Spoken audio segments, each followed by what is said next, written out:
Football ইতিহাসের জাদুকর Lionel Messi ইতিমধ্যে ৯০০ গোলের অবিশ্বাস্য মাইলফলক স্পর্শ করেছেন। তার এই দীর্ঘ ক্যারিয়ারের গোলগুলো পরিসংখ্যান বিশ্লেষণ করলে আপনি অবাক হতে বাধ্য।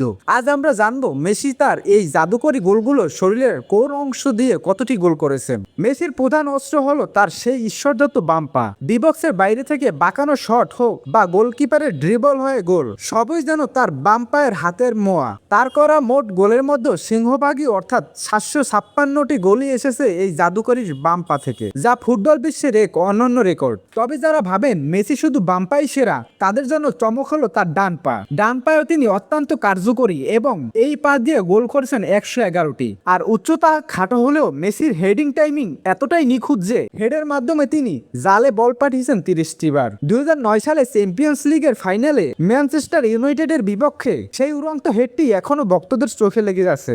এছাড়াও ফুটবলের এই রাজপুত্র শরীরের অন্যান্য অংশ যেমন বুক বা হাঁটু ব্যবহার করে গোল করছেন আরো ৩টি। বল যেভাবেই আসুক না কেন, মেসির লক্ষ্য থাকে একটাই, প্রতিপক্ষের জাল খুঁজে নেওয়া। ৯০০ গোলের গন্ডি পেরিয়ে মেসি এখন ছুটেছেন আরো বড় রেকর্ডের দিকে।